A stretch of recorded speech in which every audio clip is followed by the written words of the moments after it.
Chapter 1231. Anthony on tour, that which was doomed. The world itself is screaming as the gravity bomb warps reality around itself, but it hasn't even expanded yet. I ignore everything happening above me, since I can't do anything about it anyway. Either the Phoenix of Light will overcome the spell, or it won't. I mean, I certainly hope I'm not responsible for the death of the guardian beast of the Golden City. I get the feeling a few people might get a little mad about that. Not to mention, he seems like a pretty good chap. For a bird, I mean, he almost came out and told me that he would save my sibling if he could, though not in as many words. However, he can't let me through, which means he's an obstacle to saving my sister. Which means he has to be removed. I put the fate of the Phoenix out of my mind and send it inwards. That steady trickle of will continues to pour in from the captive, still the same as before. It's a confusing jumble of pain and fear, still growing weaker and weaker, though slowly. So slowly, as if her will itself were being sapped away, piece by piece. What sort of insane atrocity is being committed down there? Do they really think they can get away with it? Hull, the bomb screams towards its target. Raman leans his head forward once more, beak open wide. One moment, the beam of light isn't there, the next it is. A dozen meters thick, it projects itself for kilometers, blasting a sizzling trail through the sky of the fourth. Somewhere, in the heart of it, the bomb continues to propel itself forward. He's trying to burn away the densely packed mana inside the spell, and he's doing a heck of a job, but it's not going to be enough. The bomb doesn't quite reach the giant monster before it expands, but it's close enough to put the bird in serious trouble. Weaker than the one that devastated Greystone, it's still enormous. With a rumble, the entire mountain shakes, waves begin to rise and even I feel the pull of it. Redoubling my efforts, I focus on the well I'm manipulating and use it to keep myself moving forward. I wouldn't be surprised if the Golden City gets ripped in half as a result of this spell, but that's none of my business. I didn't want it to come to this, but they left me no choice. A piercing cry splits the air, penetrating through even the endless screaming of the wind, and I can't help but focus toward the great phoenix. With another beat of his wings, Raman cries out again and begins to gather light into himself. In seconds, he's too bright to look at, not that I have a choice, and he only grows more radiant. The gravity bomb, a void of pure black, and Raman, an incandescent figure of light, hang opposed to each other in the air.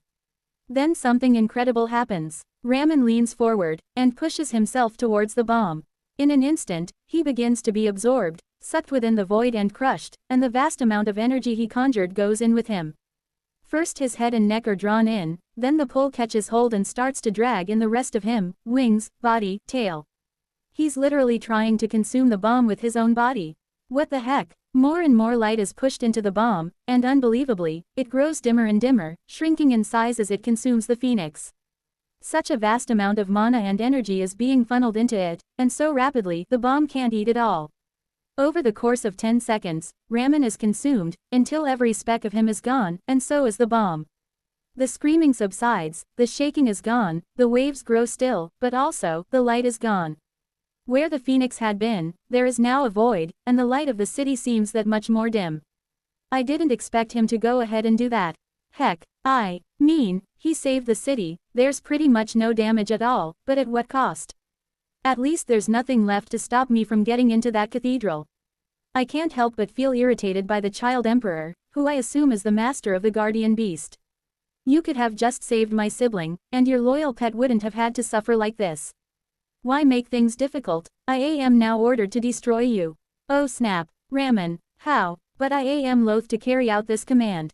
I have no choice but to make the attempt, so I will employ the minimum amount of force I believe will end your life, and hope you are strong enough to survive. Light explodes in front of me. I get a flicker of an impression of feathers, wings, a majestic beak and deep, all-knowing eyes. Oh, right, it's a freakin' phoenix. Of course you can't just kill it once. Then my world is enveloped in light and fire. Chapter 1232, Anthony on tour, recovery. It's not possible to overstate just how large an impact the incident at the Golden City had upon the colony. For their part, the people of Atrium paid it little mind. From their point of view, the great and glorious defender of the capital had annihilated a pesky upstart, an ant gone rogue and acting alone. With the death of the offender, the empire was placated and reassured of their overwhelming power. To the colony, they took a very different approach. It was never confirmed which individual attacked the city, or why. Even though they continued to trade through the Brathian merchant conglomerates, and even though they, on the surface, enjoyed friendly relations with the Silver City, never again did any ant set a single leg inside the city. Excerpt from Ant Relations, by Watford. Enid watched Anthony fall with horror. The phoenix faded away, the light fading and returning to the golden city from which it had come. Slowly, the eternal cloud returned, a halo that ringed the Atrium capital and home of the child emperor. From a great height, the enormous ant plummeted down. Even from this distance, Enid could see the smoke trail he left behind, a dark greasy stain that followed after him and stained the sky. "We have to go and get him," she pleaded to Iran, who had watched the entire exchange with a grim, stone-faced expression. "It depends on where he falls," she replied shortly. Enid turned to glare at her with stricken eyes. "What do you mean? If he falls too close to the walls, he will land in the exclusion zone. We can't sail within a kilometer of the wall without permission." "Damn their permission, that is my friend. This is my fleet. I will not risk my people. After the guardian beast of Atrium has emerged, the entire city will be like a nest kicked by a hornet. We'll be lucky if they don't sail out and claim him regardless of where he lands." Enid turned back and watched as the giant ant traced a downward arc. As far as she could tell, he hadn't moved.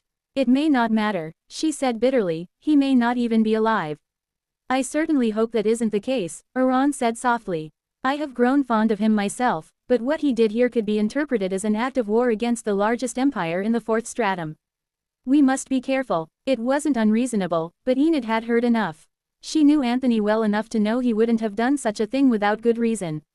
She turned back to the rail and gripped it tight with both hands. Slowly, the fleet began to shift and sail towards where Anthony was likely to land, but they were still far away when he finally made contact with the surface of the lake. There was a tremendous splash, a ferocious hiss of steam, and he began to sink below the surface.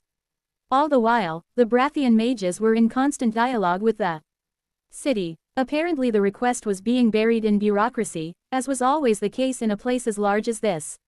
Irisad and Alevis were hunched over together, locked in whispered conversation as they negotiated mentally with the Atrium mages. "Are we going to get him?" Enid demanded. "I can't believe we are just watching him sink to his death. Who knew what monsters could have been lurking just below the surface? They'd feast on him in his weakened state." Iran seemed to anticipate her concerns. "There are no monsters this close to the capital," she told her, eyes locked on the nearby mages. "Atrium ensures the waters remain safe at all times." She paused. "Except for during a wave." It was an anxious wait, and Enid was joined on the deck by Smithant and Cobalt, who stood alongside her, an antenna each resting on her shoulders as the ship drew closer to where Anthony had fallen. "They've given us permission to collect Anthony's remains," Irisad the court mage informed Iran quietly. "The eldest is still alive," Cobalt informed Enid quickly. "We are very confident of that." "Oh," Enid said, her mental voice catching. "That's good." It took an hour for the Brathian divers and mages to bring him up and get him aboard the ship. It wasn't easy to move something as large and ungainly as a giant ant, but the Brathians' water-manipulating skills were unmatched. A fountain erupted by the side of the ship, raising the wounded monster up and depositing him upon the deck. He was a horrific sight. His carapace, normally a beautiful, purple diamond, was burnt and cracked. Several of his legs were completely gone, and only half an antenna remained. His eyes were the worst of it, and it was clear he was completely blind.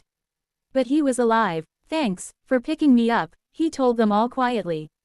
He sounded beyond exhausted. He radiated misery. It was clear he wanted to be left alone, but the Iran asked him questions anyway, drawing disapproving looks from Enid.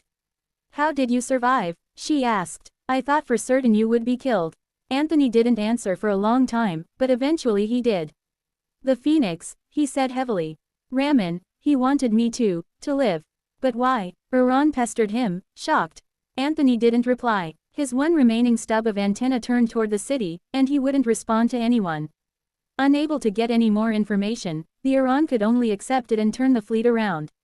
It was time to go home. Chapter 1233. Anthony on tour, journey home. Bane didn't know what to think, or what to say. The Great One had risen high, taken the fight against the Phoenix of Light, although for reasons Bane couldn't understand.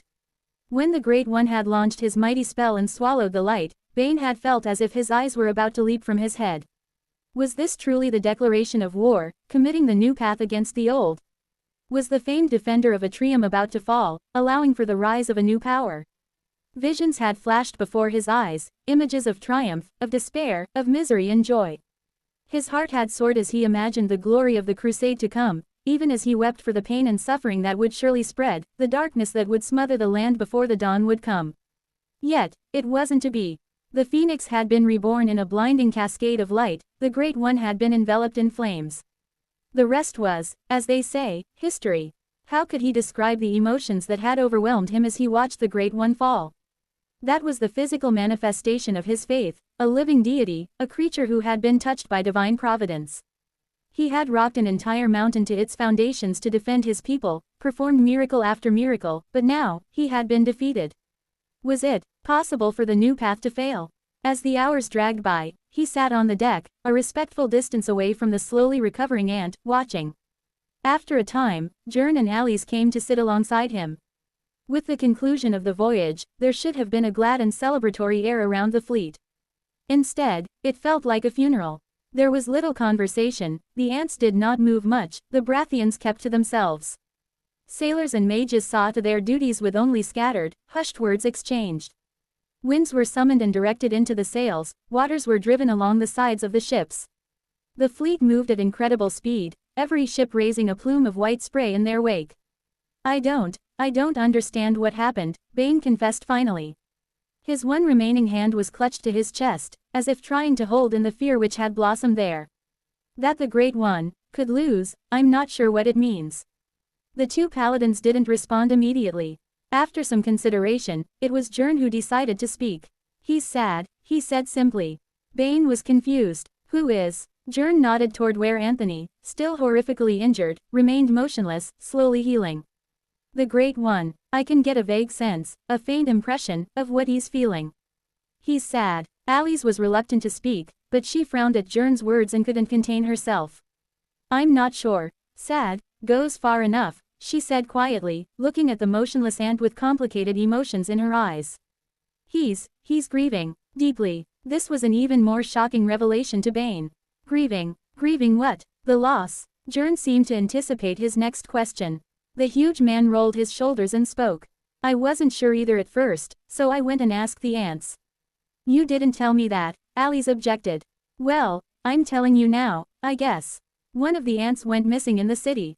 Nobody seems sure just how it happened, or who exactly was taken, but the colony is of the opinion one of them was abducted, and the Great One went to get them back.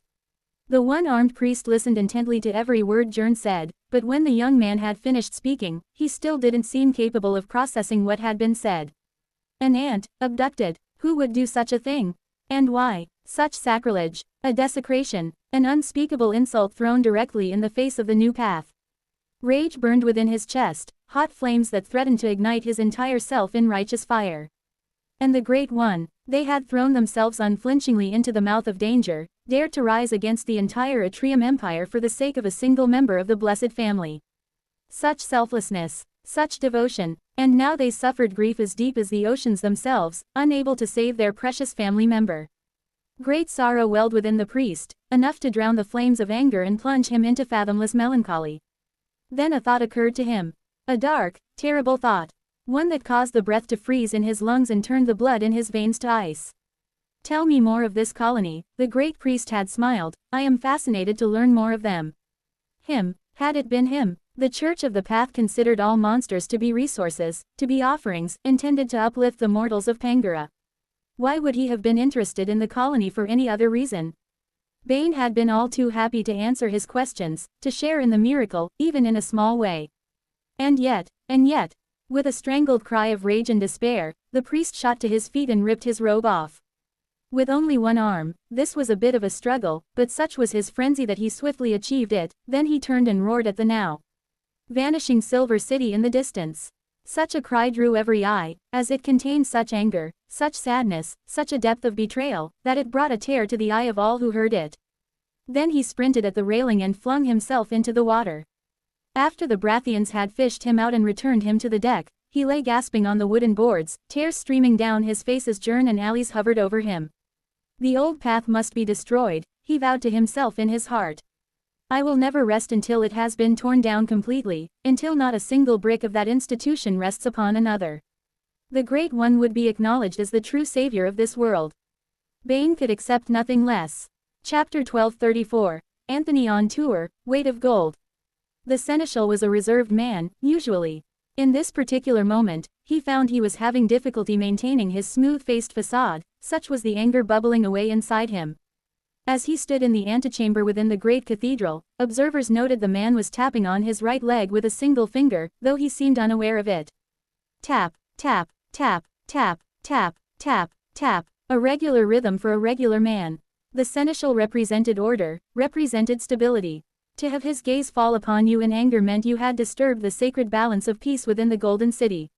One should never disturb the peace within the Golden City. When at last the door opened and the Grand Priest emerged, radiating satisfaction, the seneschal finally snapped. With 2 great strides, he crossed the distance between them and, without warning, sunk his fist deep into the priest's gut. Though he wasn't a low level, far from it, Vinting immediately doubled over, his face twisting in pain as he gasped and spluttered, eventually falling to his knees. The holy knights who had escorted him within the building snatched up their weapons and moved to advance, but they halted in their tracks as the seneschal turned his glare on them. The urge to spit on the priest, or kick him while he was down, was overwhelming, but with great effort of will, the seneschal mastered himself and turned his back. To occupy his hands as much as anything else, he smoothed his golden robes and adjusted the sleeves, ensuring no spittle had dirtied the pristine garment. After a minute of groaning and spluttering, the priest managed to suck in enough air to release a pained chuckle. I take it the child emperor was not pleased with my unilateral intervention. Another flash of anger seared through the seneschal, but he let it burn itself out before he replied. You have no idea what occurred outside, do you? He asked. Vinting, Grand Priest of the Path, shook his head. I have been concentrating on the extraction ritual, which only just completed, he said. Wordlessly, the seneschal strode across the room and sat, indicating the priest should sit opposite him. Hesitated for a moment, irritated at this official of the crown ordering him about within the sacred cathedral of his order, but he couldn't exactly protest the behavior of the emperor's seneschal, even if the man punched him square in the face. The gut wasn't even worth mentioning. Without a word, he walked to the chair and sat, resting his hands on the small table between them. I'm glad to catch you then, before you have had a chance to report to the cardinals. I suppose they had granted you leave to undertake this action?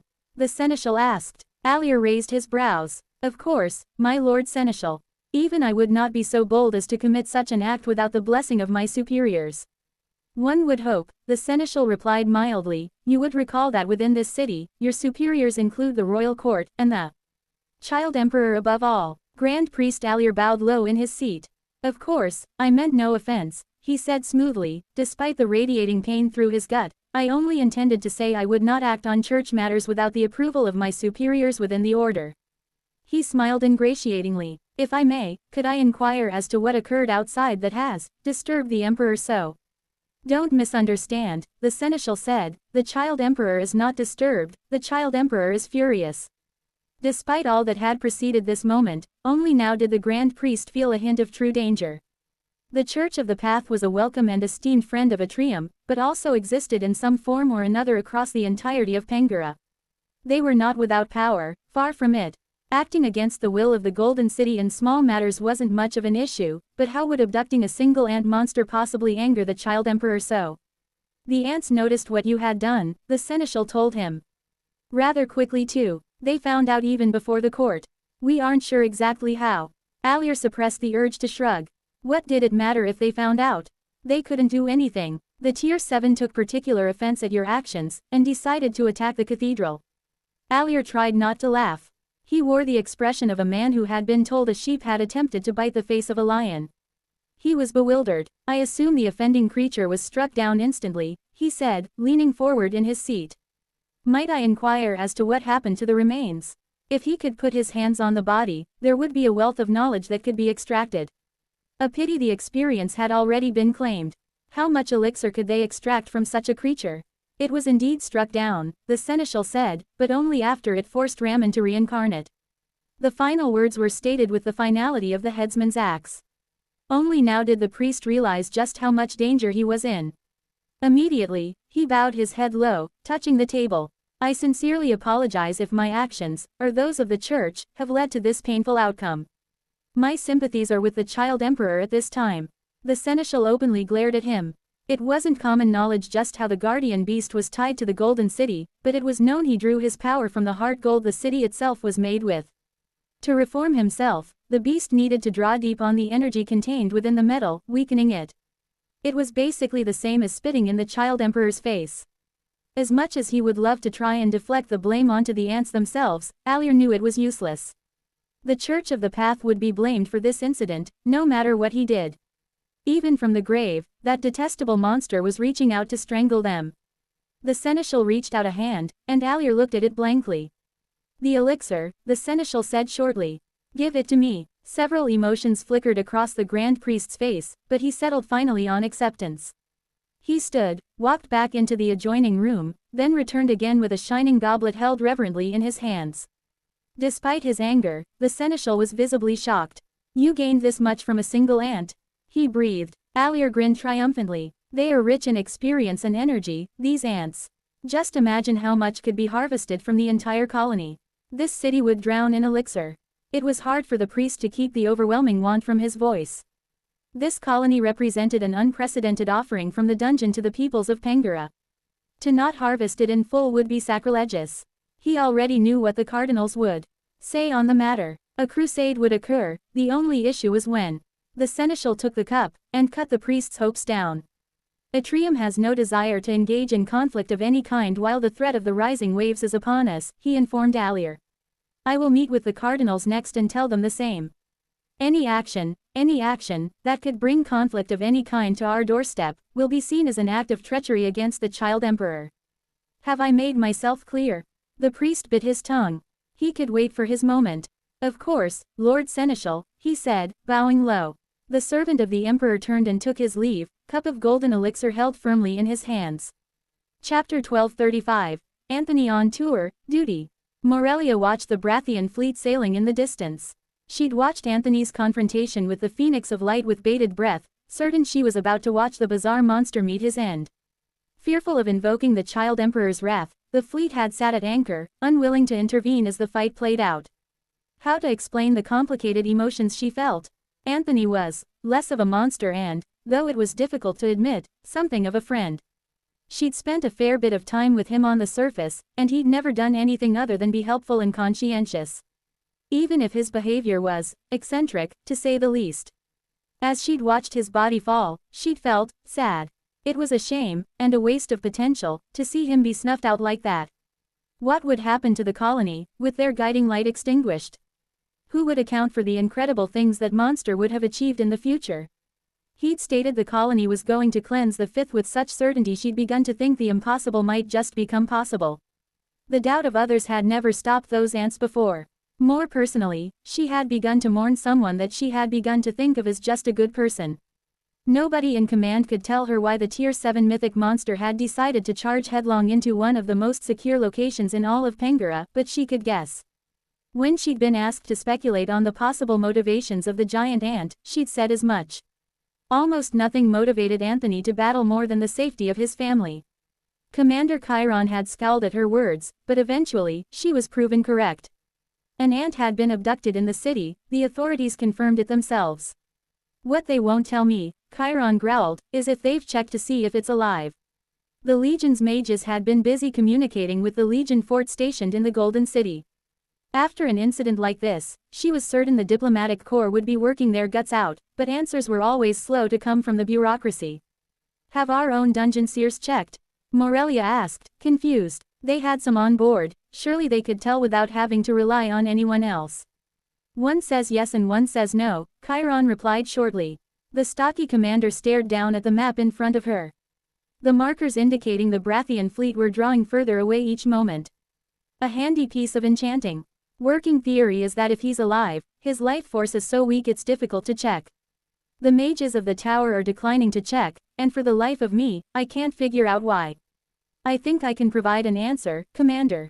A new figure stepped up to the table, having just entered the captain's quarters. Joshin, another tribune, placed in charge of the mages in this legion. With a plain face and rust-colored hair, he was average in almost every way except for his talent with mana and a knack for getting the infamously difficult-to-wrangle mages to pull in the same direction. I hope you've got good news for me, Joshin, Chiron grunted, not looking up from the map. Depends on your definition of good, the middle-aged soldier replied. What I do have, is an explanation. I've been speaking to an old friend of mine who has an academic position in the tower. Morelia's brows rose. I didn't think you were that well connected, Joshin. The mage shrugged lightly. I know a smart lady, that's about it. I described our difficulty getting information out of the tower, and she told me the likely reason. It's not a practical issue, but a cultural one. Cultural, Chiron barked. What in the name of the Iron Mountain are you on about? From what we can tell, the Child Emperor ordered Ram and the Phoenix to kill our target. That seems obvious, we watched it happen, Morelia said softly. Joshin nodded. It's the context that matters. The Child Emperor ordered the monster to die and the Guardian Beast responded. So, for the mages of the tower to actively check if they succeeded, could be seen as doubting the power of their ruler, who they definitely don't want to offend, Chiron finished sourly. She rubbed at her temples for a long moment. Legion save me from rulers and bureaucrats. Morelia felt a strange hope kindle in her chest, but she didn't let it spark into a flame just yet. Are our own mages refusing to check on the same grounds? We have seers inside the city, don't we? Yes, some of our best, Joshin replied, turning toward his fellow tribune for the first time. So far, they've refused, but after our last conversation, I believe they will cave in. Everyone knows the Child Emperor most likely couldn't care less if anyone checks. He probably doesn't care if the monster survives. The court is incensed that the Phoenix was forced to regenerate, and the blame is likely to fall on the culprits of the abduction. Any word on who that was? Chiron asked. None. If we don't know soon, I don't think we ever will. It's being actively buried, Joshin told her. There came a polite knock on the door. Come in, Morelia called when Chiron didn't respond. The door opened and a young mage poked her head inside, then strode up to Joshin, saluted and offered him a slip of paper. Without delay, he unfolded it, quickly scanned the contents, then set it ablaze in his own hand. It's alive, he stated solemnly. All three seers confirmed it not 5 minutes ago. Morelia mastered her expression. Damn it all, Chiron sighed, standing up and stretching out her back. Set a course. I want this fleet hot on the tail of those Brathians before the next bell rings. Morelia snapped out a salute and ran to ensure that order was carried out. The expedition wasn't over yet, wouldn't be over until Anthony was confirmed dead. Something interesting was bound to happen. Chapter 1236. Anthony on tour, slow vengeance. It was a long time before my sister was out of range of the vestibule. The last flickering embers of her will reached me hours later. How many hours, I honestly can't say. Unable to do anything else after my failure, all I could do was sit and listen as she willed for freedom, willed for escape, willed for it all to be over. When at last the range was too great, or her will was too thin, or perhaps she had finally experienced release, I swear I felt something inside of me break. Once again, I triggered the healing gland once it had filled up. The flames of the Phoenix lingered within my carapace even now, trying to chew through my body, refusing to be extinguished. I didn't see what I could do about it other than heal myself over and over again until finally they ran out of juice. It's painful, but nothing compared to what my lost sibling was forced to endure. The ants on the expedition are not filled with jubilation and triumph, as they should have been after such a successful outing. Once word of what occurred spread across the ships, there has been a simmering fury bubbling away inside the vestibule, a grief and an anger that only served to magnify my own. Normally, I'm not a huge fan of the vestibule allowing the colony to affect my thoughts and emotions, but this time we are united, and our feelings are perfectly aligned. With a silent command, I reach out through the nave and contact the individual I'm seeking. She appears shortly after, popping into reality with a burst of energy and landing nimbly on the deck next to me. Have no fear, brilliant is he. What the heck happened to you? It takes a little while to explain what had occurred, and when I'm done, she's just as furious as the rest of us. Why didn't you call me, eldest? I could have wiggled my way in there, no problem. Too risky. It's impossible for us to say what kinds of defenses they might have had against that type of intrusion. If you'd been caught, we'd be mourning 2 lost siblings right now instead of 1. Brilliant simply scoffs. I would have found my way in and out. Are you forgetting who I am? I'm brilliant, of course. That level of insane confidence is one of the things that makes her who she is. There's no point arguing about it, what's done is done. I know you have a lot on your plate, but I have another project for you. Immediately, the little mad scientist snaps to attention. I'm intrigued, go on. I want to know everything there is to know about the Church of the Path. Everything. Their history, their alliances, their strength, their eating habits, all of it. They have put their hand up as our main enemy in this part of the dungeon, and we have to be prepared. The energy leaks out of Brilliant as I go on. She's not interested in this sort of thing. Leave that to the diplomats and historians to figure out. That hardly calls for me to employ my vast talents. There's more. I tell her, I want you to look into every site in our territory where the Church of the Path might have operated. The way the will had drained out of the captive was locked in my mind. It wasn't right. I believe they were conducting some strange sort of spell.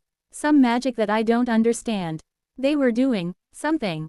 The little ant rubs at the top of her head with one antenna, pondering. That's a little vague, to say the least, Senior. You've got a feeling they were doing something odd to our sister.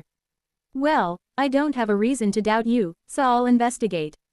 If there's something there, then there's something there. I'll look into this thoroughly. She chomps her mandibles angrily. I have to say, this kind of research leaves a bad taste in the mouth. I'd rather be looking into something else altogether. Did you know that they asked me to help them look into the mana of the fifth stratum? It really is different to every other type of energy I've ever seen. The way it propagates itself, the virulent properties it possesses. It's almost as if the mana itself is alive. Well, that certainly is interesting to hear. I want you to keep on that, but make investigating the Church of the Path a priority. I know who the enemy is. The Krath and the monsters of the fifth are enemies of everyone, and we will need to overcome them if we want to push deeper into the dungeon. The Church though, they are only enemies to monsters, and have clearly announced their intentions towards us, and they are malevolent. It's a shame that after an escapade in which we made so many unexpected friends, we finish by making a mortal enemy. Because there will never be peace between the colony and the cathedral, not so long as I live. Thanks for coming out, Brilliant, I say to the little ant. I know you've been busy lately. I'd much rather call you out for something a little happier. The little ant waggles her antennae. Don't think too hard about it, Senior. That's my job. After all, you know what my name is. I wish I could roll my eyes. Yes, yes, we all know what your name is.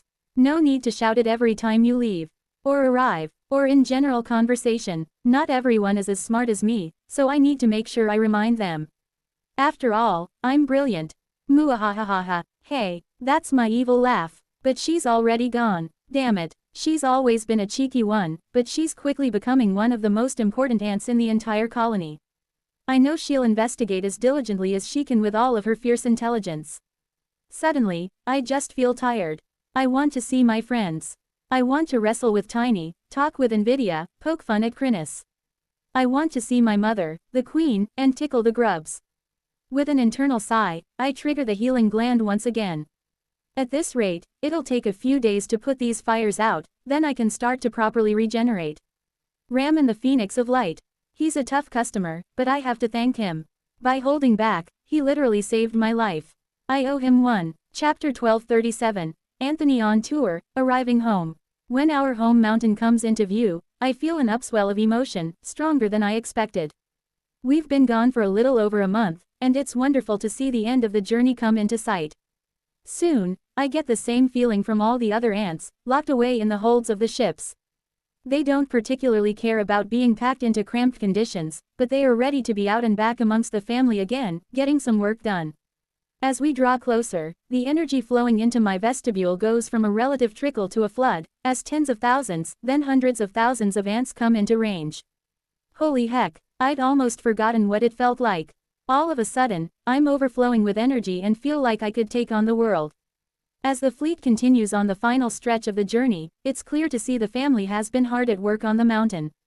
Carving, reinforcing, building, sculpting. There's more shape and definition to the fortress. The walls look taller, stronger, and I can see even from here that they've been significantly upgraded. There's even been development on the shoreline. A large dock area is under construction, and there's the beginnings of a settlement. Perhaps that's where they intend to run our dungeon delving operation.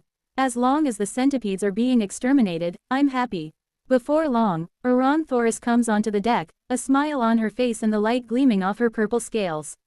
Looking forward to being home?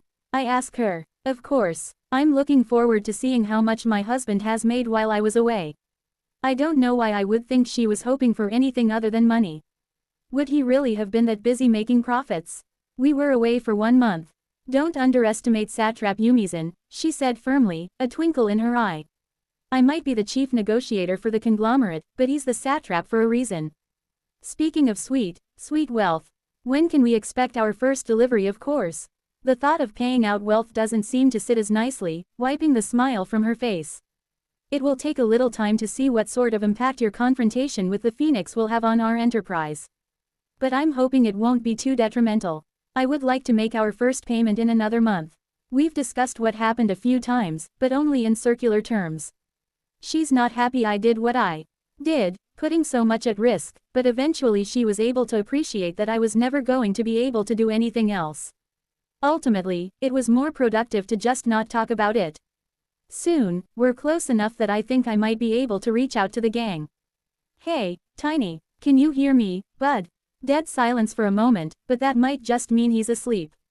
Tiny, huh, loud, hey, it's nice to hear your voice, buddy. Did you miss me? Maybe. Ah, I missed you too. How is everyone? Good. And how are you? Good. Getting words out of this ape can be infuriating sometimes. He's never been all that talkative, but I was hoping his increased mental stats would push the word count up at least a little. And how was your evolution? Did it work out well? Very good, I can practically hear his wide, bat-faced grin. Tiny is strong, much stronger than before, so now he wants to talk. Figures. I do need to ask about something else that's been on my mind. And how is Chrysalis? Is she, alright? A moment of silence. She is fine. What? The tone of his voice is a little weird. He sounds mildly confused. Are you alright there, buddy?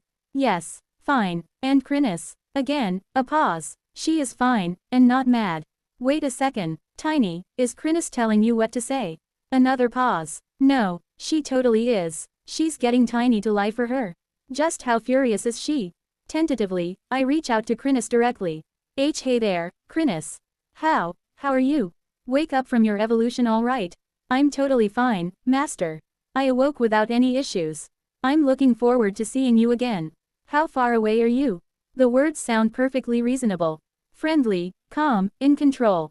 All of the things one would expect when seeing a close friend after a period of absence. However, there is an undercurrent, a simmering, smoldering intensity that is frightening. Not that far now. Maybe I should turn the ship around. Look, I didn't think I'd be gone this long, you know. Thought it would just be a quick jaunt to help out the family while you guys were asleep. Of course, master, it was clearly the right decision. Gah, the more she agrees with me, the more terrifying it sounds. And I didn't know anything violent was going to happen. I didn't even start it. But thanks to the Phoenix, I was only mostly dead, and not fully dead. Wait, I should have kept quiet about that bit. Damn it, there is a distinct silence for a few beats. How far away did you say you were, master? I order you not to attack me. I screech, huddling down on the deck of the ship. She sounds so scary. I wasn't going to attack you, master. Why would you say such a thing? The more she talks, the worse it gets. I order you not to tie me up in shadow threads within your secret lair and keep me there forever. Ellipsis. Damn it, you were actually going to do that. Chapter 1238, Arrival. Stepping off the ship and onto the shore is such a relief, I can barely put it into words. The will of the colony thrums through me once again, and I have to say, it feels right. The family is buzzing with industrious energy. Thousands of individuals are filled with the desire to work and improve the outlook for the next generation. It's positively motivating to get that sort of can-do attitude pumped directly into your nave. All my negativity and self-doubt is blown away in an instant. The colony knows no doubt. The colony does not wallow in self-pity. We're a collective, we move forward together. Front foot forward, then the other front foot. Follow that up with one of the middle legs, then the other. Usually, but not necessarily, the back leg goes after that. Either one, once you get the hang of it. After all of the ants and the rest of their tools have disembarked, we farewell the fleet and watch as the Brathians submerge their ships beneath the waves once more. I'm sure we'll be catching up with them again at some point, but for now they've gone to count their coin and do aquatic things, I suppose. I don't know what they do down there. When they aren't swimming. To be amongst the ants once more. It isn't right to be in a city that isn't designed for people who can walk on walls. I don't care how shiny their silver is. Once I step inside the gates, pointedly ignoring the carved likeness of myself adorning the surface, I am immediately embraced by the throng. There are thousands of ants rushing hither and thither, seeing to the millions of tasks that keep the fortress and the broader family at large prospering. And how happy they are to see me. Listen to their cries of welcome. No more rest, eldest. You've been slacking for weeks. Out of the way, eldest. You take up half of the road. Back for a few minutes and you still haven't found some work to do. Laziness. You can't possibly be serious. I've been working hard out there, damn it. Are you working right now? Well, no, but I just got back. Slacking. Sheesh. Some things never change. I have to say, there's been some real changes in here. What had been a great fortress underway before I left has really had the rough edges smoothed out. Things are positively commodious in here now. I think they've even installed some form of heating in the floors. My claws feel positively toasty. Or maybe the smelters are one level down. Regardless, things are looking very impressive. Despite the haranguing of my siblings, there are a few things I need to do before I leap into my next task, namely catching up with the dear friends I left behind. My 3 pets have been living and fighting down below the main fortress, helping the ants conquer the tunnels beneath. If all has gone well, the passages leading down to the 5th should have been secured by now. Preparations for the grand invasion can enter their final stages. Bidding farewell to the crafters who've shared the journey with me, I take my leave and begin to make my way down through the fortress. In the grand chamber from which we had planned and coordinated our defense against the wave, I am finally reunited with my dear friends. Master, Chrysalis cries. Hey, Chrysalis, I say, where the heck are you? I can hear her, I can sense her, but I sure can't see her. Look down. It's a little awkward for me to look down, but I manage it with a little twisting. The moment I lay eyes on my own shadow, a forest of tentacles emerge, wrapping themselves around me until I'm wrapped up tighter than a mummy. I mean, I literally can't move. Hey there, Chrysalis, I would like to be able to walk. I was so worried about you, Master. Are you alright? I mean, you are covering my entire carapace right now. Surely you can tell I'm fine. I'm as fit as a fiddle that does yoga. Seriously, calm down a second. Are you sure you don't want to visit my secret lair? I am quite sure. Now, let me go so I can say hello to the others. Come on. It takes a little more cajoling, but eventually she lets me go. Well, lets me go enough that I can stagger over to where Tiny and Nvidia are reclining. Holy moly, Tiny, you're massive. He is indeed a big boy. Pleased with my reaction, the big ape flexes and poses, ensuring I get a full view of his impressive arms and shoulders. This ape has had some serious gains over the course of this evolution. With reforged bones and muscles, this guy will punch like an atomic bomb. I can't wait to see him in action. Welcomes SSS home, Nvidia purrs, eye gleaming brightly. Brightly, but not green. You've had an eye change, Nvidia. Not green anymore, so you aren't an envy demon. Knots. Exactly. Wowie. Some big changes here. Visually, the difference isn't as stark as with Tiny, but obviously the little guy has gone through some significant alterations as well. Ah, it's nice to be with the gang again. I missed all of you, I tell them, feeling gladness welling up inside me. Tell me what you've all been up to and how the evolutions have worked out. I'm all ears. Metaphorically speaking, ants don't have ears. Oh, and I need to check in on Sarah as well. Is she still around the fortress? Tiny nods in the affirmative, jerking a thumb towards one of the side tunnels. I turn my attention in that direction just in time to see the shadow of a slippery little assassin demon sliding down that way. How the heck is he so fast? In fact, who let him out of the cupboard I stuffed him in? Chapter 1239, Renewed. The gang is back together, and my goodness, they all look so different. For starters, Nvidia now has a blue eye, but not in an imbibed too much spice kind of way. Only the iris is blue, and if anything, it's kind of soft and welcoming. His physical form hasn't changed much, at least the part of it that isn't tucked away into its own little pocket dimension. He's definitely a little bigger, a little stronger looking, but for the most part, he's a big ol' eye, with 2 wings, and 2 long gangly arms hanging down. When he smiles, the air itself slips apart beneath him to reveal his ravenous, toothy maw. That mouth is out in the open now, grinning a toothy grin as I take a good look at him. You're looking positively dapper, Nvidia. Full of life. How does it feel to reach the 7th tier? It feels good. I have grown SSSSS as a demon. I can tell, but it seems to be even more profound than that. I think you've grown as more than a demon, little buddy. I think you've grown as a being. You feel more genuine, more you. His big eye blinks at me. I agree. I mean, it must be a little weird having your personality and the thing you crave the most changed by evolution.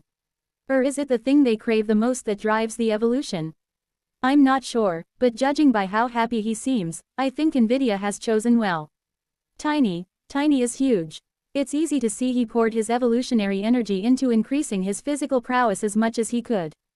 Striking a balance between raw size and muscle density, he's grown quite a bit. Hard to imagine there was once a time when he was riding around on my back. He's way bigger than I am now, and it's not like I'm small. I mean, how big was King Kong supposed to be?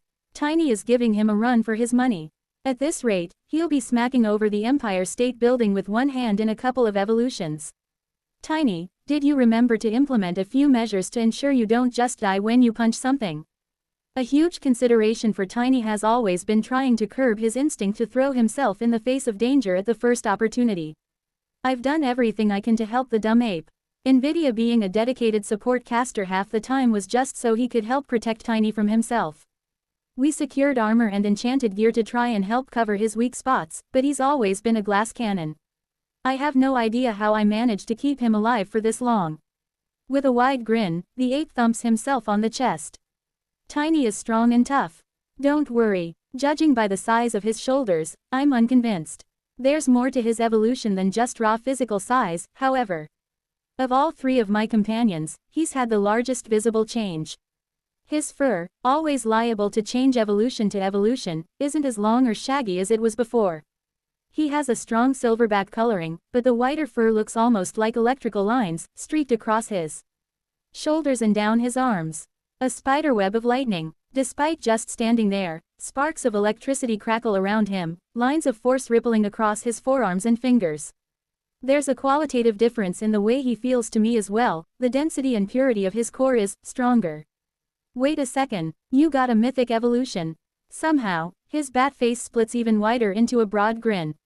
I run up to him and jostle him with my mandibles and prod him with my antennae while he pretends to fend me off. Wowie, Tiny, a mythic tier 7 just like me. Look at you, big guy. Who'd have thought you had it in you? Me, that's who. Well done. I can tell he's very pleased with himself, and when I'm done congratulating him, he gives me 2 big thumbs up. This guy must be an absolute terror in a fight. I can't wait to see what he can do. Alright, Chrysalis, time to take a good look at you. Alright, ... That means you need to let go of me. But what if you go somewhere? Damn it, Chrysalis, I just want to see how your evolution went, and I can't do that when you're gooped onto my carapace. Be reasonable, where the heck would I go? I just got back. ... Fine. With great reluctance, she peels herself from my exoskeleton and gathers her shadowy self together before expanding to reveal her true form. Except, I can't really see her. She's dark. Like, super dark. Chrysalis, what the heck are you doing to the light? I can't even see you. Much like the strongest of gravity bombs, she's sucking in the light around her, creating a zone of pitch-black darkness. Yet, even within that darkness, I feel her in there, peering back at me. Don't be silly, master. She laughs. I am the darkness. See, in a horrifying display, the darkness itself stretches, then reaches for me. Tendrils as pitch black as night, made from the absence of light itself, slither through the air toward me, then peel back to reveal one of her 3 mouths. A void within a void, ringed with teeth like saw blades of obsidian. That's quite impressive, I say, faintly. How in the world did she get even more terrifying? I'm glad you think so. This way, I can be even closer to you than your own shadow. Isn't that wonderful? I mean, sure, I guess. Of course, I want to keep my friends close, but the way she says it is a little uncomfortable. I'm totally free to create and move and become the darkness. It's like a whole new me. Well, I'm glad you're happy, I say, meaning it. It's wonderful to see you so happy in your new self. The gang is really back together. It feels good. Chapter 1240, The Next Steps. With my precious friends back by my side, I feel complete again. They fill in a hollow deep inside that not even the vestibule can reach. With Tiny, Nvidia and Chrysalis with me again, I can feel the confidence that was shattered by my confrontation with Raman start to return. It was something I didn't even realize I'd lost until it started to reform itself, deep inside, in the presence of these three. I can't tell you how nice it is to see you all again, I tell them, clacking my mandibles happily. With our reunion done, and the unit reforged once again, the question that quickly bubbles in my mind is what next? This is the colony. There's always a million things to do, and getting those finished only creates another million jobs that follow along. Things to build, territory to secure, grubs to tickle, threats to quell and prosperity to ensure. There's dangerous people out there, dangerous monsters, and they won't be able to resist a juicy little apple like my family forever, so the imperative to get stronger is always there. Not to mention, the deeper drive that sits uncomfortably in my guts. The hook placed there by the ancients continues to twist and grind, a pain that won't ever go away, no matter how I try. If I even think about going up to the third stratum, maybe to meet with my mother, it twists sharply in my guts. Only when I release the thought does it unwind. It makes me furious. More than that, it makes me resentful. I hate that they have this control over me, this method to manipulate my thoughts. It's like a drum beating inside my body. Go deeper, go deeper, go deeper, go deeper. When I think about traveling down to the fifth, and deeper, that blade starts to loosen, just a little, giving me a tiny hint of release. It's insidious, and I can fully appreciate just what they are doing to me. The problem is, there's nothing I can do about it. I don't know how to get the damn thing out of me, and apparently nobody else does either. All I can do is get down there and chomp the ancients right in the face when I see them. Stupid, old, monsters. For now, there's a few things I can do without having to go too far. The colony is still fighting in the tunnels beneath the fortress, I can help with that. We're still preparing to invade the fifth, and I for sure want to help with that. Then there's the threat from the Church of the Path. I won't ever forgive or forget what they've done, and I won't ever allow them to realize their desire. For now, there's not much I'm willing to do on that front. Brilliant is on the job, fact-finding and gathering information, and she'll pull in all the other groups within the colony that she needs to in order to learn what we need to know. Once we understand this foe, there'll be more we can do. For now, I need to touch base with the council and see what's going on amongst the family. Naturally, it isn't that hard to find Victor. She's been here coordinating the colony's forces in the fourth tirelessly, and she's still right here, in the middle of the chamber, in the command post. Messengers are still running everywhere, but there isn't the same frantic, desperate energy there was during the wave, which is nice to see. Fighting to progress and make the family safer is so much more enjoyable than fighting to survive. Hey, Victor, how are you doing? It's been a while. Eldest, you're finally back. Well, yeah, I got back a little bit ago. How are things around here? How are you? Busy. I'm busy. She's poring over one of those three-dimensional maps she loves so much.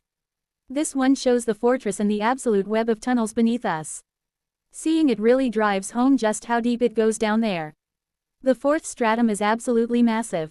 The mountains tower high into the air, holding the roof of the stratum so far above our heads, then the lakes plunge deep, seriously deep.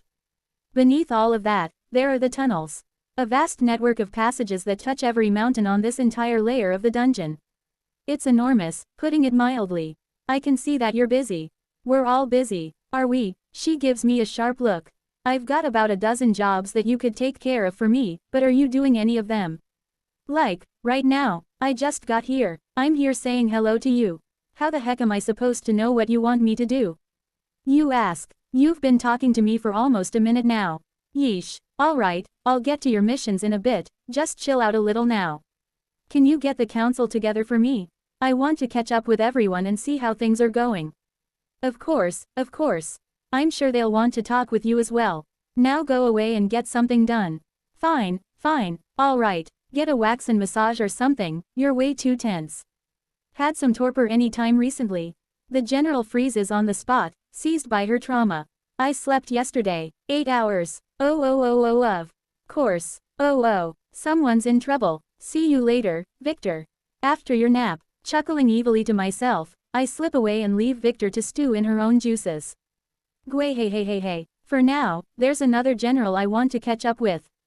I'm very keen to see what sort of growth she's been able to manifest. I'm expecting a lot, but I have a feeling that she's going to blow those expectations out of the water.